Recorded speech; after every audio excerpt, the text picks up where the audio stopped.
again, with respect to the kind of networks we have a broad category of LAN. We have a WAN. LAN is nothing but the local area network connections.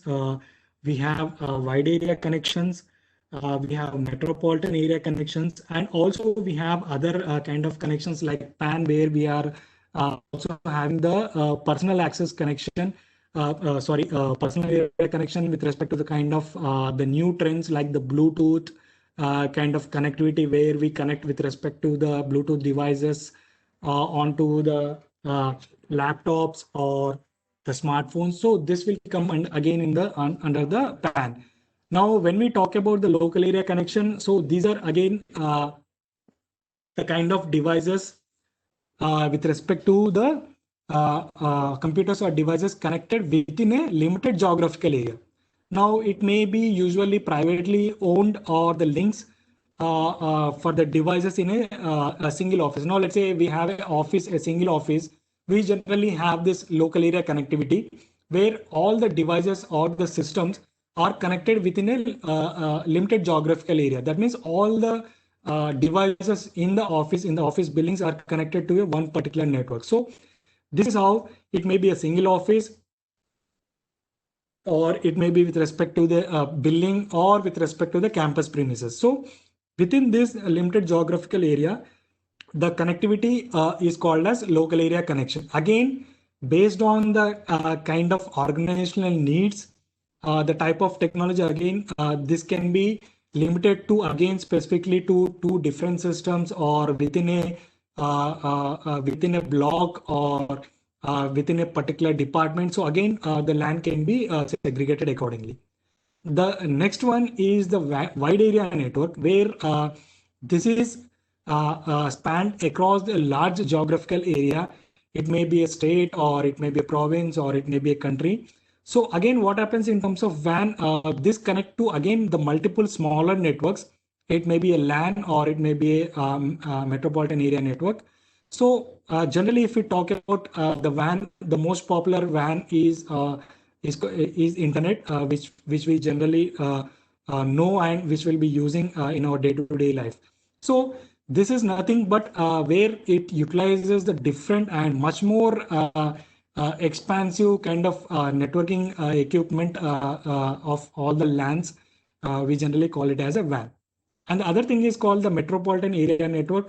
So generally, this is a network that is interconnected within a geographical area or a region larger than that is connected by WAN. So this is applied to the interconnection of networks, let's say in a city or in a single larger networks. So this is how the metro, or between two different kind of office locations scattered across the different cities. So this is how the metropolitan area network will be there. And again, as we discussed, there is again the new thing with respect to personal area network, where we have the kind of connectivity between the devices that are shared across. And again, when we talk about the other terminology called the network topology, because whenever we talk about the kind of connectivity, let's say if someone asks what is the kind of architecture, or what is the kind of topology that is used across the network. So this is nothing but this arrangement of different nodes, or the environment. So the two kind of or the multiple devices in a network, devices are connected to each other. So that is where the so, and also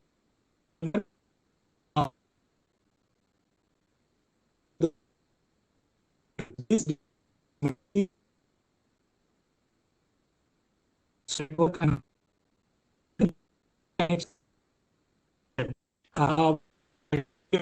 of topologies we have. Topology, we have a mesh. Okay, we have mesh, and we have a ring topology. Yeah, I hope the audio is clear now. I just got a feedback from one of the participants that voice is breaking. So whenever we talk about bus topology, again, what happens is there will be a main cable which is running across, and all the nodes, whether it may be the end systems or it may be with respect to the file server or the different kind of servers, then all these nodes, the file servers or the workstations or the printers, everything is connected to that particular kind of linear cable. So this uses a shared kind of cable, or the kind of topology is shared across this using the bus topology. Then the other thing is called the star topology. So in this, what happens is all the devices or all the nodes, whether it may be the kind of servers or the end systems or the workstations or the peripherals.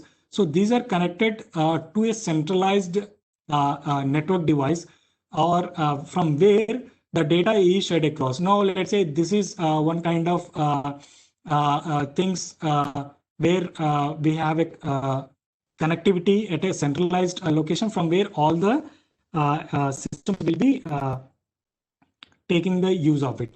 And the other one is called the tree topology, or this kind of kind of hybrid topology, which take advantage of both bus as well as the star topology, where it make uses of this star topology for connecting different nodes. And all these nodes are again connected onto a backbone kind of cable with respect to the linear or the bus topology, where generally this tree topologies, this will be allowed for the expansion of an existing network, and enables the organizations to configure the network according to the needs. Now, let's say we have different departments connected as a hub, or as a using the star topology. Then again, all these different star topologies can be made into a single network using the combination with respect to the bus topology. And the other things which mainly will be used is called the mesh network topology, where this is very key with respect to the network architectures, where the networks are connected with respect to many kind of interconnections, and the redundancies can be made. Now, if there is a breakage in one particular path, then the data can be flown with respect to the other path, where mostly like the routing or the switching kind of concepts are used with respect to these kind of things. Now, let's say when we talk about the routing kind of topology, let's say we want to transfer one particular data from our office to a different location which is located across. Then the path may be different, or the topology may be different according to the kind of connectivity we have. If there is a kind of breakage in one path, then using this mesh topology, then a different kind of path can be taken to actually connect or send the data to the endpoint. So this is how the mesh topology can be taken care. And the other topology we have is the ring topology. So what happens is, in this, each node will be connected as part of the ring, which will be connected to two other nodes in the ring, which will form a circular pathway. But the main disadvantage is, if there is a break in the ring, then the connectivity will not be there between the endpoints which are connected at that particular path. Okay, so this will create an failure with respect to the, or isolate that particular systems with respect to that. Now, again, as we said, when we talk about the communication, again, there are not only the physical communication links we are talking about. Along with the communication links, there is another thing that we need to understand is the protocols, because we may be getting a lot of data on the communication link, but what data or how the data is to be organized, or how the data is to be understood by the endpoints, is one also a major challenge. So for this, we'll be using the concept called protocol. What is this protocol? Generally, this protocol is nothing but a set of rules that is laid across the communication that is already happening between the two nodes across the network. So if there is some communication which is already happening, so this communication has to be sent and understood by the a transmitter as well as the receiver in a proper manner, where a set of rules are already defined using which is nothing but we generally call it as a protocol. So a protocol is nothing but it is a convention, or it is nothing but a standard that controls the connection or the communication or the data transfer between the two communication endpoints. So generally, these set of rules will actually include the guidelines where the following characteristics of the network will be defined, like what kind of access method we have, or what are the allowed physical topologies, the kind of things topologies which we have defined, and what kind of cablings, because again, based on the cabling, again, the speed varies. Now, if we talk about the kind of connectivity we have, now let's say we have a cable with respect to Cat6, we generally say in terms of the LAN connectivity or the RJ45 cables which are connected to. If we say it is Cat6, that means that even the speed of the data transfer through that cable is up to 1 Gbps. If I say it is Cat7 or Cat8, then it can support up to 10 Gbps. So if it is only Cat5, then it is only up to 100 Mbps. So based on, again, the kind of categories of the cables which we connect, if we connect the kind of fiber connectivity, then it may again goes in terms of gigabits of bandwidth. So based on the type of cable again we connect, again the set of protocols will be defined, because based on the data that is transferred, again the protocols has to be defined how much data that is transferred in, or how much data that has to be transferred out. So this is how the protocols will be used along with the communication links in terms of transfer. Again, with respect to the kind of with respect to network protocols, we have protocols like Ethernet, we have protocols like local talk, we have protocols with respect to token ring, we have FDDI, we have ATM, we have certain standards. Ethernet is one particular protocol which is most widely used. We'll discuss more onto the Ethernet in the TCP/IP protocol suite also, because this is where it uses one particular access method called carrier sense multiple access and collision detection. That means whenever there is a transmission that is going on to the cable, then it will also detect, okay, whether the medium is also being used by the other endpoints also. So this is how the collision detection will be detected, and accordingly the data will be sent across the cables. That means whenever there is a two machines or the two endpoints will transmit at the same instant, then there may be a chance of collision. So this is how the protocol will take care of how the data has to be transferred. That means it has to be wait till the other party is sending the data, and what kind of protocols that are allowed, whether it is according to the bus topology or star topology or tree topology, and what kind of data that is transmitted over the communication medium, whether it is through the physical medium or whether it is through the wireless access point. So all these kind of things can be taken by the Ethernet. Another thing, the network protocol, which is developed by the Apple, is local talk. So generally, this is for Mac computers, where this again also use the CSMA CD, except that it uses these adapters and the cables to talk to two different Mac computers.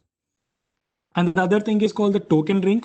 This was developed by IBM in the mid-19s. Again, this uses a different kind of access method to send the communication from one node to the other node. Okay, so this is again based on the logical link or the kind of thing that is used. But generally, the operating data transfer or the transmission speed is varies from 4 Mbps to 16 Mbps. Using this, but due to the increasing popularity of Ethernet, Ethernet is most widely used nowadays. And the other thing is we have is called FDDI. This is with respect to the fiber distributed data interface, which is most primarily used for connecting two or more LANs over, or the kind of connectivity over large distances. So again, this uses the ring physical topology, and the transmission will be based on the one or more rings that are connected. But the main advantage with respect to FTTH is the speed, because generally it happens over the fiber optics, and it usually goes beyond 100 Mbps connectivity. And other kind of connectivity or the kind of transfer mode we have is the ATM, or we generally call this as asynchronous transfer mode, which is a network protocol, which the connectivity is again varies from 100 Mbps and higher, where the data is transmitted in a smaller packets of a fixed size, where the other protocols transfer using the variable length kind of things, where the ATM uses the star topology, and it also works both with fiber optic as well as the twisted pair, or the kind of connectivity we use in our day-to-day communications. So this is all again mostly used by the ISPs or the internet service providers, where they use high-speed access to the internet for providing to the clients. But it is somewhat cost-effective, because where we can it is provide an alternative to construct the faster LAN area networks. And the other kind of protocols we have with respect to the OSI, and with respect to the TCP drivers. So this kind of anyway, we'll be discussing more on to this particular TCP and OSI in the later part, or in the afternoon session, where we have some more kind of intro or some in-depth analysis of the TCP IP. But the open driver interface, so this was actually and other thing we have is called a network driver interface specifications. The first one is developed by Novell, and the second one is developed by Microsoft. So both of these generally use the protocols of TCP IP, using the network interface, where it uses the NIC cards, where it has a specific hardware address, which are again binded to the protocols and the protocol stack of the TCP IP. So we'll discuss more on how this layered architecture is there with respect to the OSI and TCP protocols, so how it will be useful in terms of the layered communication, how the systems will actually understand the communication that is going on from one system to the other. That we'll be discussing in the later part. Okay, so kind of introduction to the basic file system. The basic file system and the operating system introduction. Next, we'll be having the introduction with respect to how this Windows operating system and the Linux operating system. Then first we'll go through the basic kind of introduction to the both operating systems, and what kind of the minimum kind of commands or the terminology that can be used. And later part, we'll be moving on to the hardening of these operating systems, because knowing the operating systems is one part, and how we can secure these operating systems, because there may be a lot of kind of settings that need to be changed in these operating systems to make them as secure. So that kind of operating system will be used. Okay, that we'll be discussing.